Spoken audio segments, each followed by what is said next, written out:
가장 짧은 기도가 가장 강력하고 가장 단순한 말이 가장 깊은 능력을 품고 있습니다. 이게 말이 됩니까? 2000년 전 제자들이 예수님께 물었습니다. 주여, 우리에게 기도를 가르쳐 주옵소서.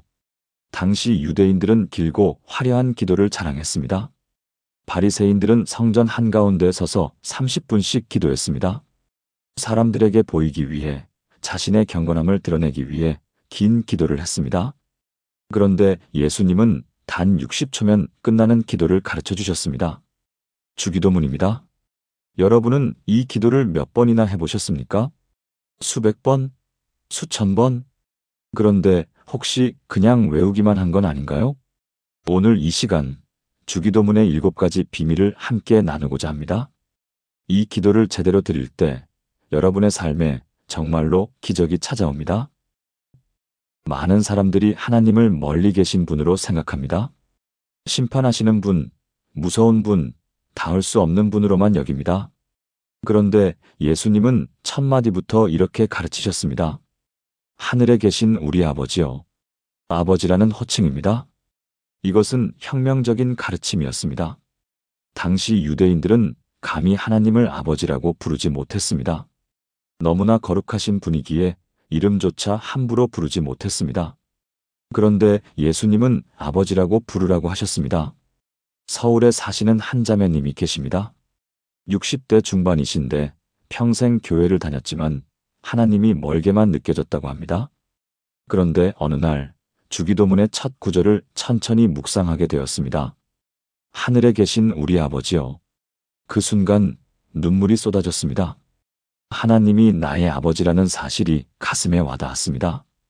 두려운 심판자가 아니라 사랑하는 아버지. 그날부터 기도가 달라졌습니다.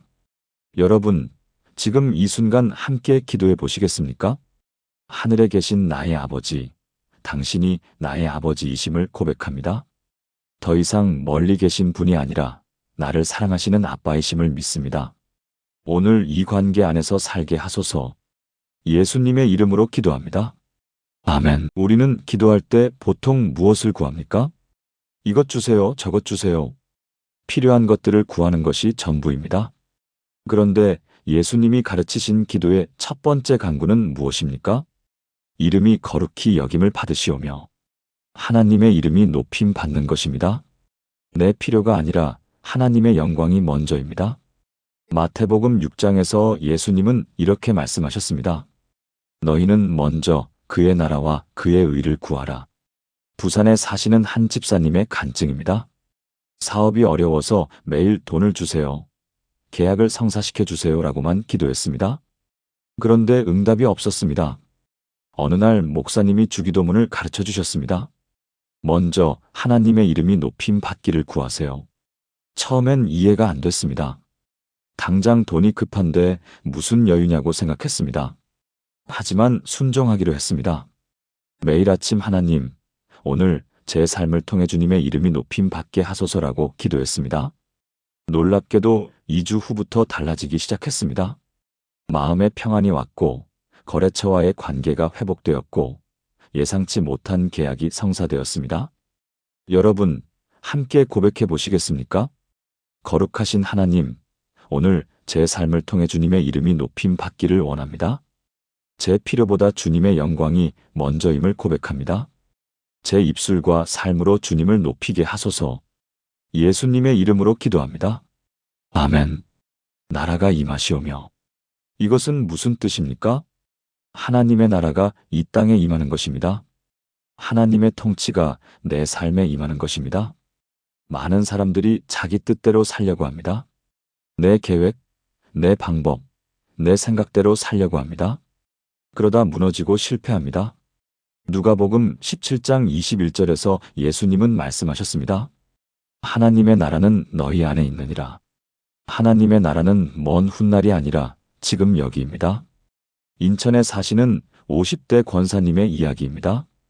자녀 문제로 10년간 고민했습니다. 아들이 방황하고 딸은 결혼 생활이 힘들었습니다. 매일 제 뜻대로 해결해 주세요라고 기도했습니다. 그런데 변화가 없었습니다. 어느 날 주기도문을 묵상하다가 깨달았습니다. 나라가 임하시오며 하나님의 뜻이 이루어지는 것이 먼저라는 것을. 그날부터 기도가 바뀌었습니다.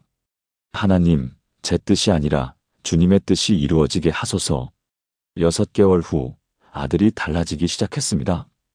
교회에 나가겠다고 했고 딸의 가정에도 회복이 일어났습니다. 하나님의 통치를 인정했을 때 기적이 시작된 것입니다.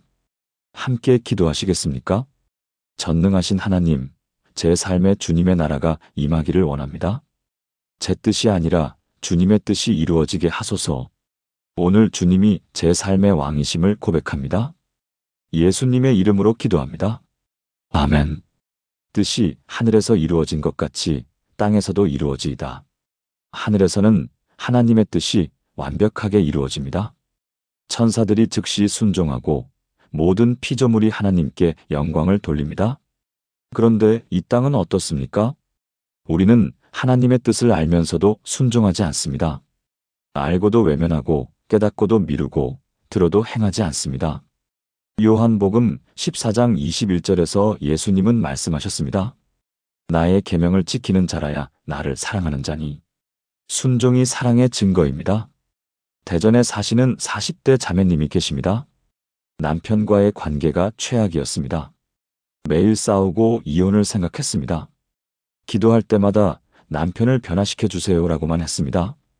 그런데 어느 날 주기도문을 묵상하다가 성령님의 음성을 들었습니다.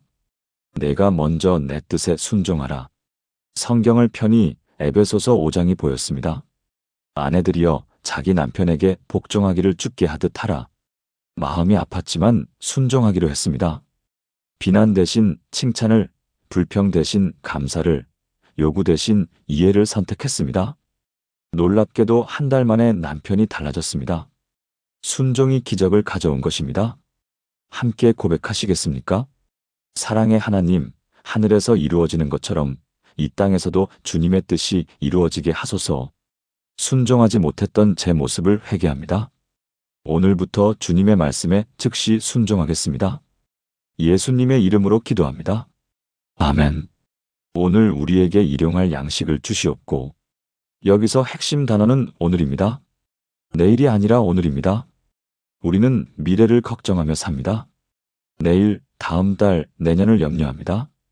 그런데 예수님은 오늘만 구하라고 하셨습니다. 마태복음 6장 34절에서 예수님은 이렇게 말씀하셨습니다. 그러므로 내일 일을 위하여 염려하지 말라. 내일 일은 내일이 염려할 것이요. 광주에 사시는 70대 할머니의 간증입니다. 평생 걱정이 많았습니다. 자녀 걱정, 손주 걱정, 건강 걱정, 돈 걱정. 밤에 잠도 못 이룰 정도였습니다. 그러다 주기도문에 이 구절을 발견했습니다.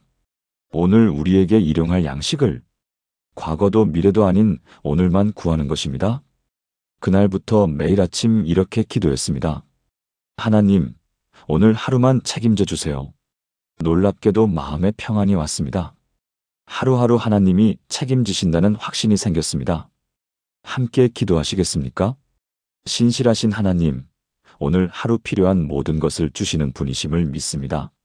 내일을 염려하지 않고 오늘을 감사하며 살게 하소서.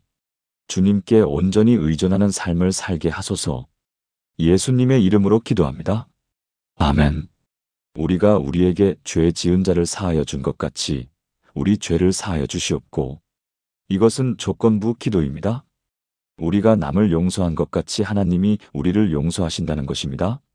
마태복음 6장 14-15절에서 예수님은 명확히 말씀하셨습니다. 너희가 사람의 잘못을 용서하면 너희 하늘 아버지께서도 너희 잘못을 용서하시려니와 너희가 사람의 잘못을 용서하지 아니하면 너희 아버지께서도 너희 잘못을 용서하지 아니하시리라.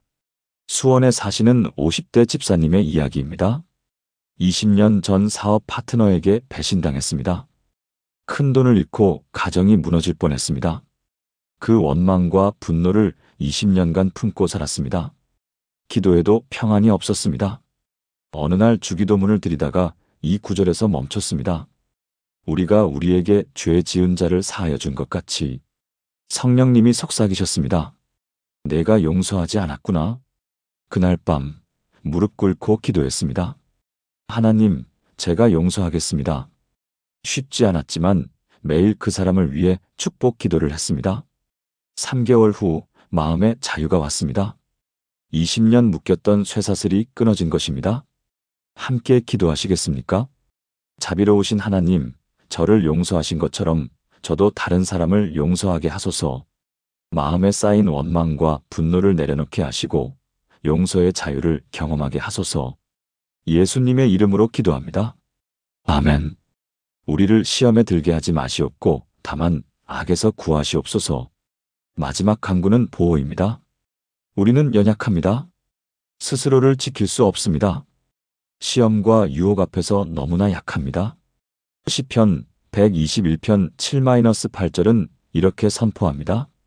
여호와께서 너를 지켜 모든 환난을 면하게 하시며 또 내 영혼을 지키시리로다. 여호와께서 너의 출입을 지금부터 영원까지 지키시리로다. 제주도에 사시는 30대 청년의 간증입니다. 인터넷 중독으로 고통받았습니다. 끊으려고 수없이 시도했지만 실패했습니다. 자책과 절망 속에 살았습니다. 그러다 주기도문의 마지막 구절을 발견했습니다. 시험에 들게 하지 마시옵고 악에서 구하시옵소서. 매일 아침 저녁으로 이 기도를 드렸습니다. 하나님, 저를 시험에서 지켜주세요. 악에서 구원해 주세요. 한 달 후부터 달라지기 시작했습니다. 유혹이 올 때마다 이 기도가 떠올랐고 힘이 생겼습니다. 6개월 만에 완전히 자유로워졌습니다. 하나님의 보호하심을 경험한 것입니다. 함께 기도하시겠습니까? 전능하신 하나님, 저를 모든 시험과 악에서 지켜주소서. 제 힘으로는 이길 수 없음을 고백합니다. 주님의 능력으로 승리하게 하소서. 예수님의 이름으로 기도합니다. 아멘. 지금까지 나눈 주기도문의 7가지 비밀을 하나의 기도로 드리겠습니다. 함께 기도하시겠습니까? 하늘에 계신 우리 아버지, 당신이 나의 아버지이심을 고백하며 주님 앞에 나아갑니다. 오늘 제 삶을 통해 주님의 이름이 높임 받게 하시고 주님의 나라가 임하게 하시며 주님의 뜻이 하늘에서 이루어진 것 같이 이 땅에서도 제 삶 가운데 이루어지게 하소서. 오늘 하루 필요한 모든 것을 주시는 신실하신 하나님을 의지하며 저를 용서하신 것처럼 다른 사람도 용서하게 하시고 모든 시험과 악에서 저를 지켜주소서. 나라와 권세와 영광이 영원히 아버지께 있사옵나이다. 살아계신 예수 그리스도의 이름으로 기도합니다. 아멘. 사랑하는 여러분, 오늘 주기도문의 7가지 비밀을 함께 나누었습니다. 관계의 회복, 예배의 회복, 통치의 회복, 순종의 회복, 의존의 회복, 용서의 회복, 보호의 회복. 이것이 주기도문에 담긴 놀라운 능력입니다. 이제 이 기도를 그냥 외우지 마세요. 한 구절 한 구절 마음을 담아 기도하세요. 천천히, 깊이, 진심으로 기도하세요. 그때 여러분의 삶에 진짜 기적이 일어날 것입니다. 오늘부터 매일 주기도문으로 하루를 시작하시는 분이라면 댓글에 아멘이라고 남겨주세요. 이 말씀이 마음에 닿았다면 좋아요를 눌러주시고 더 많은 분들이 함께 은혜 받을 수 있도록 공유 부탁드립니다. 하나님의 은혜와 평강이 여러분과 여러분의 가정에 넘치기를 축복합니다.